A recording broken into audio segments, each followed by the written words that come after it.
me start with what Rubio did yesterday. Yesterday, he was at the Munich Security Conference. The first year, 1963, that this happened, Europe wasn't a theory. It was a battlefield waiting for the world to make its next move. 2 years before this, barbed wire had just sprung up in Berlin. The Berlin Wall was created. And it separated families overnight. Overnight, families living on that side of the street can no longer go to this side of the street. And the line between freedom and communism was no longer metaphorical. It was an actual line. Concrete, steel, armed guards, dogs, searchlights. And this is where Marco Rubio chose to begin. He started with a memory. Really important. Play cut, the cut where it's the first half, please. Do you have that? I don't have the number in front of me. We gather here today as members of a historic alliance, an alliance that saved and changed the world. You know, when this conference began in 1963, it was in a nation, actually it was on a continent, that was divided against itself. The line between communism and freedom ran through the heart of Germany.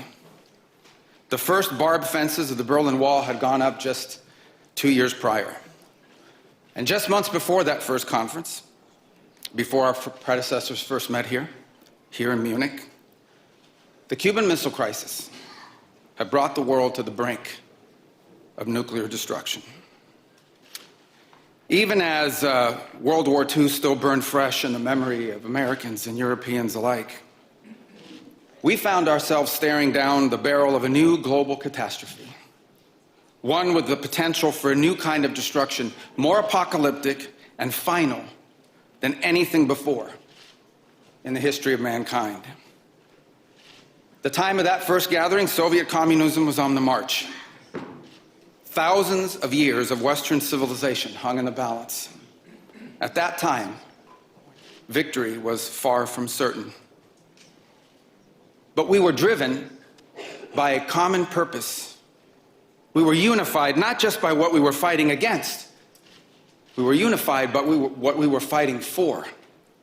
And together, Europe and America prevailed. And a continent was rebuilt. Our people prospered. In time, the East and West blocks were reunited. A civilization was once again made whole. That infamous wall that had cleaved this nation into two came down, and with it an evil empire. And the East and West became one again. But the euphoria of this triumph led us to a dangerous delusion that we had entered, quote, the end of history, that every nation would now be a liberal democracy, that the ties formed by trade and by commerce alone would now replace nationhood, that the rules-based global order, an overused term, would now replace the national interest, and that we would now live in a world without borders where everyone became a citizen of the world. This was a foolish idea that ignored both human nature and it ignored the lessons of over 5,000 years of recorded human history. And it has cost us dearly. In this delusion, we embraced a dogmatic vision of free and unfettered trade, even as some nations protected their economies and subsidized their companies to systematically undercut ours, shuttering our plants, resulting in large parts of our societies being deindustrialized, shipping millions of working and middle-class jobs overseas, and handing control of our critical supply chains to both adversaries and rivals. We increasingly outsourced our sovereignty to international institutions while many nations invested in massive welfare states at the cost of maintaining the ability to defend themselves. This, even as other countries have invested in the most rapid military buildup in all of human history and have not hesitated to use hard power to pursue their own interests. To appease a climate cult, we have imposed energy policies on ourselves that are impoverishing our people, even as our competitors exploit oil and coal and natural gas and anything else, not just to power their economies, but to use as leverage against our own. And in a pursuit of a world without borders, we opened our doors to an unprecedented wave of mass migration, that threatens the cohesion of our societies, the continuity of our culture, and the future of our people. We made these mistakes together. And now, together, we owe it to our people to face those facts and to move forward to rebuild. Under President Trump, the United States of America will once again take on the task of renewal and restoration, driven by a vision of a future as proud, as sovereign, and as vital as our civilization's past. And while we are prepared, if necessary, to do this alone, it is our preference and it is our hope to do this together with you, our friends here in Europe. For the United States and Europe. Stop. I think the rest of this, you just pick up yourself. I think this speech was one of the best speeches I have heard from a leader in a very long time. What he's doing is he's closing the book now on what Donald Trump did over at the WEF. WEF, Donald Trump came in as the hammer and said, here it is. Here's what we're doing. Join us or not. Now the statesman comes in and says, listen, let me restate everything. Let me tell you what you feel is not necessarily reality. So let me tell you what you should be focused on. And listen to what he's done. There's a pattern to this speech that is so important, I think, in our everyday lives. You want to convince somebody how to do something, follow the pattern Marco Rubio is following here. Listen to this pattern. He starts with a unifying memory. Then he states the problem. Then he states the intent and the goal. Then he invites people to join. He invokes the memory again and shows the promise that the goal will accomplish if we remember the memory that he started with. Okay? So let me take you through this. He starts with the memory. He reminds the people in the room that NATO didn't appear because leaders liked each other. It formed because they believed at the time the free world may not survive. Hear me. That's why NATO was started.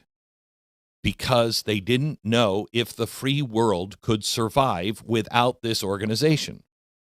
We're in this situation now, but NATO has become so bastardized, it doesn't even know what it's good for anymore. And Marco Rubio is standing up and saying, hey, you got to remember, because at the beginning, the Cold War, victory wasn't certain. Western civilization felt very fragile. But we stood together because we weren't just fighting communism.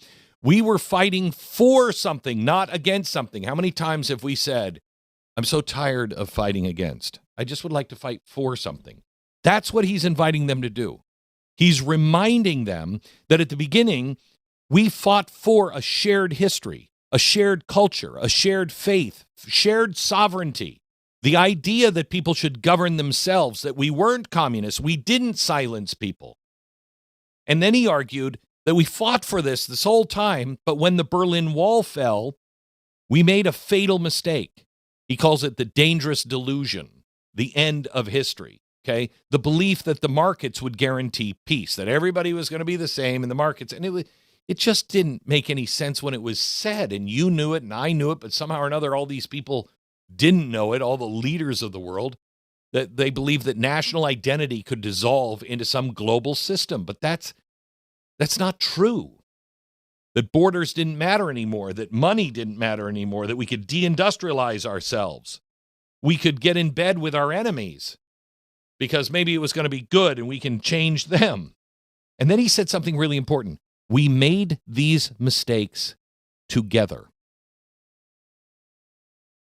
He's invoking the memory because he is saying, look, when we remembered who we were, what we were fighting for, we accomplished great things. Once we forgot, the West became complacent, okay? Victory made the West complacent. And if you listen to what he's really saying here is, we didn't lose our strength because someone conquered us. We lost it because we assumed world history as we know it was over. That was the message in Munich. Because Munich itself, as a city, is a warning label in history. A city forever linked to the cost of denial and wishful thinking. Oh, we can just live side by side with it. You can't. Rubio walked an amazing line. He criticized Europe's direction, weak defense spending, outsourced industry, immigration pressures, but he wrapped the criticism in reassurance. He told Europe, we belong together. We want strong allies. We don't want dependent allies. If we're going to win, we've got to do it together. Now, this isn't accidental here. His mission wasn't to break the alliance. It was to redefine it. Donald Trump came in and said, this is over. Now Rubio is coming in and he's saying, look, that's over. But this is something new. And I warn you, America will go it alone. But we don't want to. He's telling everybody in Europe and any American listening that civilization will only survive when it remembers who it is, what it is. But let me play the last minute and 10 seconds here, because how was it received? For him to get applause is remarkable. For him to get a standing ovation, no one said that was even possible. But listen to the last minute here. We want to do it together with you, with a Europe that is proud of its heritage and of its history, with a Europe that has the spirit of creation and liberty that sent ships out into uncharted seas and birthed our civilization, with a Europe that has the means to defend itself and the will to survive. We should be proud of what we achieved together in the last century, but now we must confront and embrace the opportunities of a new one. Because yesterday is over. The future is inevitable. And our destiny together awaits. Thank you.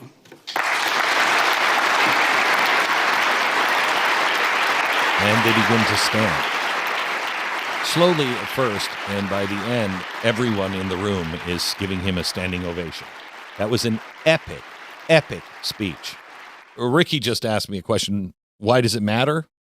Why does it matter if we're united with Europe? It matters because, as he said in this, we share the same heritage.